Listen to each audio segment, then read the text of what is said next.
الحمدللہ رب العالمین والصلاة والسلام علی حبیبہ سیدنا محمد وآلہ واصحابہ اجمعین اما بعد فاعوذ باللہ من الشیطان الرجیم بسم اللہ الرحمن الرحیم قَالَ اللَّهُ لَأَغْلِبَنَّ أَنَا وَرُسُلِي إِنَّ اللَّهَ قَوِيٌّ عَزِيزٌ لا تجد قوما يؤمنون بالله واليوم الآخر يوادون من حاد الله ورسوله ولو كانوا آباءهم أو أبناءهم أو إخوانهم أو أزواجهم أو عشيرتهم أولئك كتب في قلوبهم الإيمان وأيدهم بروح منه ويدخلهم جنات تجري من تحتها الأنهار خالدين فيها رضي الله عنهم ورضوا عنه أولئك هم المفلحون سبحان الله صدق الله العظيم وبلغنا رسوله النبي الكريم الأمين.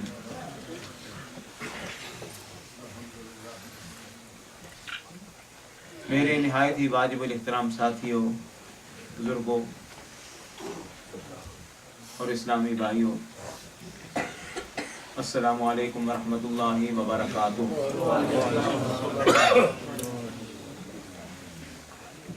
میں آپ سب حضرات کا نہایت تہہ دل سے شکر گزار ہوں، خصوصاً جناب برادرم چودھری محمد اصغر صاحب بھٹا صاحب کا اور دیگر احباب کا کہ انہوں نے یاد فرمایا اور اس مبارک محفل میں شرکت کا ہمیں موقع عنایت فرمایا. سبحان اللہ. مجھ سے پہلے آپ نے نہایت ہی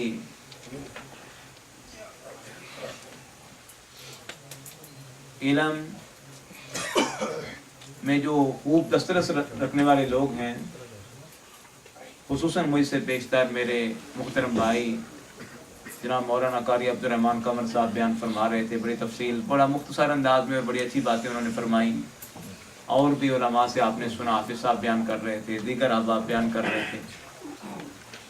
میں نہیں سمجھتا ہوں کہ اس کے بعد جو ہے میرے جیسے کمتر جو علم میں بھی جو اپنا معاملہ جو ہے وہ بڑا کم رکھتا ہے، عمل میں بھی جو حالت ہے وہ اللہ تعالیٰ جانتا ہے. اپنے نفس کو خوش کرنے کی باتیں ہوتی ہیں، یہ کہنے کی باتیں نہیں ہیں. اللہ معاف فرمائے، اللہ مجھے بھی اور آپ کو عمل کی توفیق عطا فرمائے. یہ محفلیں بڑی مبارک ہوتی ہیں، انسان ان میں بہت کچھ سیکھتا ہے، علم کے حوالے سے، عمل کے حوالے سے اور عقیدے کے حوالے سے. چونکہ یہ شاہ صاحب رحمۃ اللہ علیہ کی اثار ثواب کی بھی محفل ہے، 40ویں کا پروگرام ہے. قاری صاحب نے 40ویں کے بارے میں مولانا مفتی عبدالرحمن قمر صاحب نے بڑا اچھا بیان فرمایا. اور شاہ صاحب کی جو بات مجھے یاد آتی ہے، جہاں تک اور دوستوں نے بھی بیان کیا، میں بلا تمہید میں نے آیتوں کا ترجمہ بھی آپ کو بھی نہیں سنایا، اور اس کے بارے میں جو ہے مزید باتیں جو ہے ہم علمی بھی ایک آدھ باتیں کریں گے ضرور، کیونکہ اصل میں اکٹھے ہونے کا مقصد بھی یہ ہے کہ کوئی نہ کوئی نئی بات یا نیا دینی میسج آپ اپنے ساتھ لے کے جائیں. جانے والا چلا گیا، ہم کو بھی چلے جانا ہے. تو اس لیے کوئی نہ کوئی ایسی بات، ایک یا دو باتیں کم از کم دل میں ایسی بٹھا کے آپ کو جانا ہے کہ فلاں مولوی صاحب نے ہمیں یہ بات بتائی یا یہ سبق دیا کہ آج کی محفل کا ہمارا یہ پیغام ہے، ہمیں یاد رکھنا ہے، کیونکہ ہمیں بھی اس دنیا سے جانا ہے. دعا ہے کہ اللہ شاہ صاحب کی مغفرت فرمائے، ان کو اعلیٰ علیین میں اللہ پاک جگہ عطا فرمائے. شاہ صاحب کی جو بڑی پیاری بات ہے، وہ اگرچہ میں ان سے اختلاف رائے بھی کرتا تھا، بات وہ ہوتی ہے جو انسان ہمیشہ ایک جیسی بات کہے. یہ نہیں کہ زندگی میں بندہ جو ہے وہ لڑائی جھگڑے کرتا رہے، ایک دوسرے کو برا بھلا کرتا رہے، مرنے کے بعد اس کے گن گانے شروع کر دے. اگرچہ نبی پاک صلی اللہ علیہ وسلم کا ارشاد گرامی یہ ہے کہ اپنے مردوں کو ذکر خیر سے یاد کیا کرو. مرنے والے کے بعد اس کے عیبوں پر نظر نہیں ہونی چاہیے، اس کی اچھائیاں ہی بیان کرنی چاہیے. لیکن میں بات کر رہا تھا اختلاف رائے کی، وہ ہر ایک سے ہو سکتا ہے انسان کا. شاہ صاحب جو ہے نا وہ عقیدے پہ ہی زیادہ زور دیا کرتے تھے، عمل کی بات جو ہے وہ کم کرتے تھے.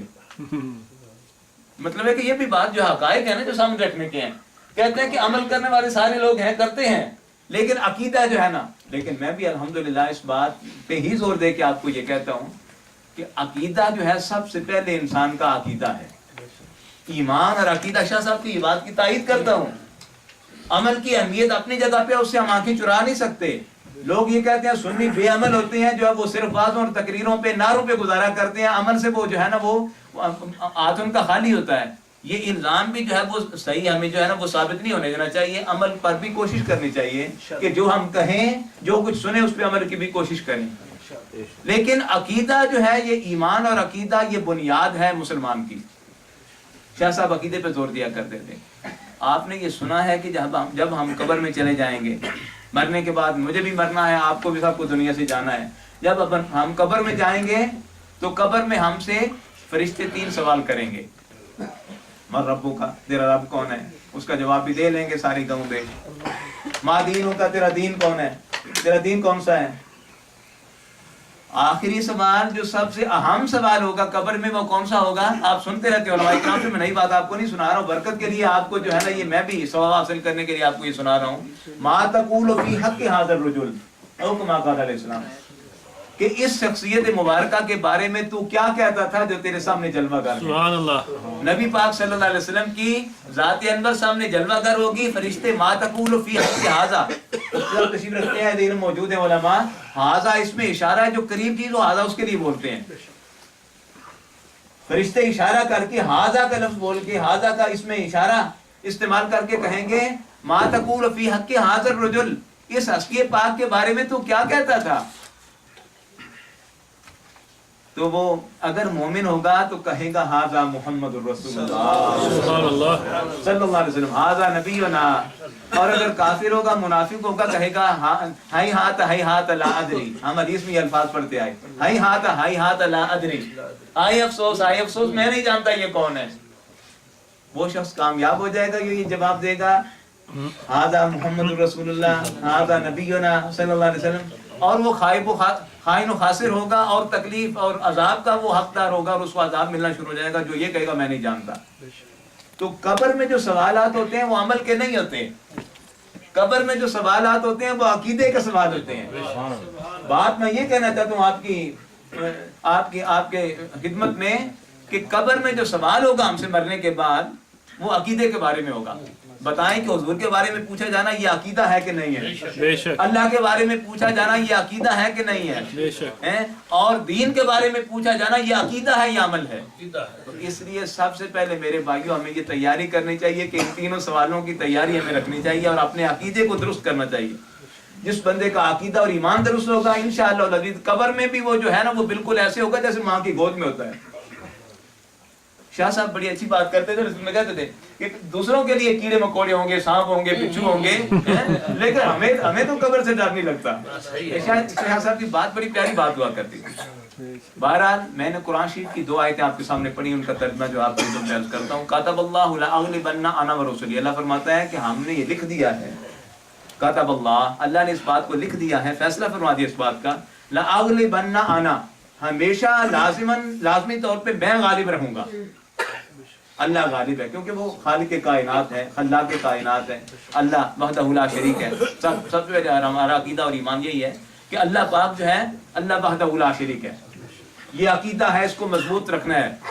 اللہ پر کامل بندے کا ایمان ہو، کسی قسم کا اللہ تعالیٰ کی ذات کے بارے میں جو ہے نا وہ اللہ کو ہر عیب سے منزہ اور مبرہ سمجھنا، اللہ تعالیٰ کو قادر اور کریم سمجھنا، اللہ تعالیٰ کو وحدہ لا شریک سمجھنا، سب سے پہلا مسلمان کا عقیدہ توحید ہے۔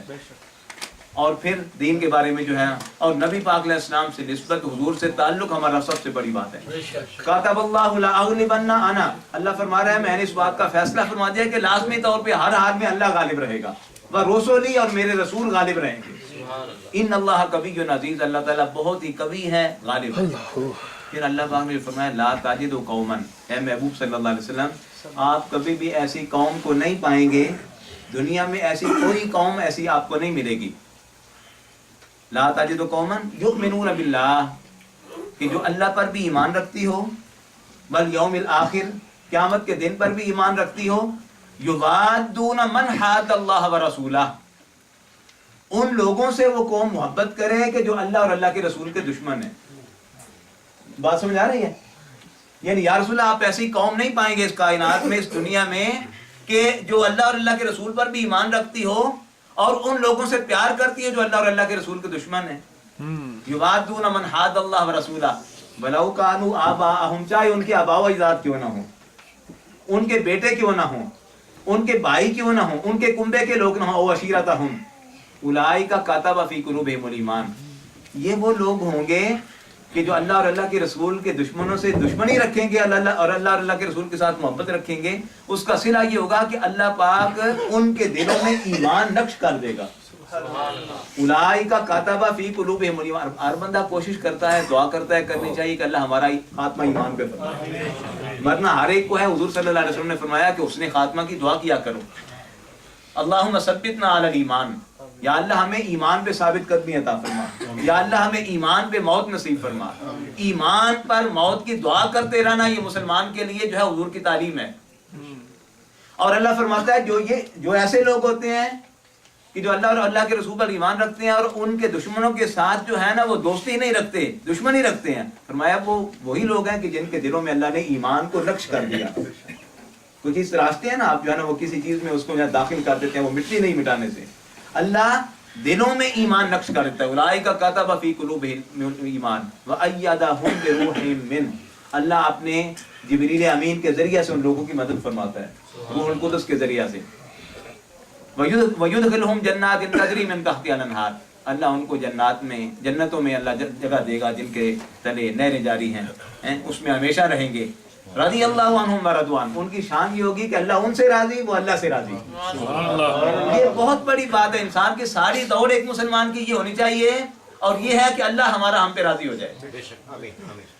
ہم مسجدیں بناتے ہیں، اللہ راضی ہو جائے. ہم نمازیں پڑھتے ہیں، اللہ راضی ہو جائے. ہم کوئی بھی کام کرتے ہیں اس سے مقصد مسلمان کا یہ ہونا چاہیے ہمارا اللہ ہم پہ راضی ہو جائے. اللہ فرماتا ہے رضی اللہ عنہم. یہ وہ لوگ ہیں جو اپنے عقیدوں کی حفاظت کرتے ہیں، اللہ اور اللہ کے رسول کے ساتھ محبت رکھ کے، اللہ اور اللہ کے رسول کے دشمنوں کے ساتھ دشمنی رکھ کے، اللہ ان کو ایمان کی سند عطا فرماتا ہے. اللہ ان پہ راضی ہو جاتا ہے اور وہ اللہ سے راضی ہو جاتے ہیں. اولئک حزب اللہ، یہ اللہ کا گروہ ہے. الا ان حزب اللہ هم المفلحون. پڑھنے میں تھوڑا ذرا ان سے سکون ہو گیا، میں معافی چاہوں گا حفاظ کرام سے. الا ان حزب اللہ هم المفلحون. یہ اللہ کا گروہ ہے اور اللہ کا گروہ ہی ہمیشہ کامیاب ہے. اب بات میں آپ سے یہ کہنا چاہتا ہوں، توحید و رسالت کا عقیدہ تو بڑا مشہور ہے. بات بالکل چند جملے مختصر کہوں گا انشاءاللہ. توحید و رسالت کا عقیدہ تو بڑا مشہور ہے، ہر بندہ جانتا ہے اللہ پر ایمان رکھنا ہے، اللہ کے رسول پر ایمان رکھنا ہے. لیکن اس کے ساتھ ساتھ اللہ اور اللہ کے رسول پر ایمان رکھنے کے لیے نبی پاک صلی اللہ علیہ وسلم کے صحابہ کرام، قرآن پاک، حضور کے صحابہ پر ایمان، اہل بیت اطہار پر ایمان، یہ بھی اسی طرح ضروری ہے جس طرح توحید و رسالت پہ ایمان ضروری ہے. بعض لوگ آپ اس دنیا میں آپ کو ایسے ملیں گے جو اللہ پر تو ایمان رکھتے ہیں، توحید کا اقرار بھی کرتے ہیں، رسالت کا اقرار بھی زبان سے کرتے ہیں، لیکن جو تقاضے ہیں رسالت کے، شہادت کے، جو نبی پاک علیہ السلام کی رسالت کے اقرار کے جو تقاضے ہیں ان کو پورا نہیں کرتے. نعوذ باللہ نبی پاک علیہ السلام کی بے ادبی کریں گے، گستاخی کریں گے. ظاہر ہے کہ ان کے بارے میں کہا یوادون من حاد اللہ ورسولہ، کہ ایسی قوم ہو کہ جو اللہ اور اللہ کے رسول سے بھی ان پر ایمان بھی رکھتی ہے اور ان لوگوں سے جو ہے وہ دشمنی رکھے، ان لوگوں سے پیار کرے کہ جو اللہ اور اللہ کے رسول کے دشمن ہیں. پہلی بات یہ ہے کہ اللہ کے رسول صلی اللہ علیہ وسلم سے پیار کے لیے ضروری ہے کہ نبی پاک صلی اللہ علیہ وسلم کا ادب و احترام جو ہے وہ ایمان کا حصہ سمجھے بندہ. بے شک بے شک. تعظیم رسول، شاہ صاحب لفظ بھی بولتے تھے، عظمت رسول. تعظیم رسول اور عظمت رسول یہ ہمارے ایمان کی جان ہے. جہاں بھی اس بارے میں نقص پاؤ سمجھو کہ جو ہے نا اس بندے میں گڑبڑ ہے، اس میں کامیابی مشکل ہے. ایک بات. دوسری بات یہ ہے قرآن کریم سے محبت رکھنا بھی سرکار سے محبت رکھنا ہے. اور نبی پاک صلی اللہ علیہ وسلم کے جو صحابہ کرام ہیں، حضور کے صحابہ، ان سے محبت رکھنا بھی سرکار سے محبت رکھنا ہے. اور نبی پاک کے اہل بیت اطہار جو ہیں ان سے محبت رکھنا بھی سرکار سے ہی محبت رکھنا ہے. وجہ یہ ہے کہ نبی پاک صلی اللہ علیہ وسلم نے ارشاد فرمایا کہ اصحابی کالنجوم، میرے صحابہ ستاروں کی مانند ہیں. میرے صحابہ ستاروں کی مانند ہیں. جو صحابہ کا بے ادب اور گستاخ ہے وہ نبی پاک علیہ السلام کا محب یا عاشق کبھی بھی نہیں بن سکتا. اسی طرح جو اہل بیت اطہار کا دشمن ہے سرکار نے فرمایا کہ میرے جو اہل بیت اطہار ہیں یہ کشتی نوح کی طرح ہیں، من راکب فقط نجا، جو اس کشتی پہ سوار ہو گیا نجات پا گیا۔ شاہ صاحب رحمۃ اللہ علیہ کی جو بات میں آپ کو سنانا چاہتا ہوں، اس پوری آیت کا ترجمہ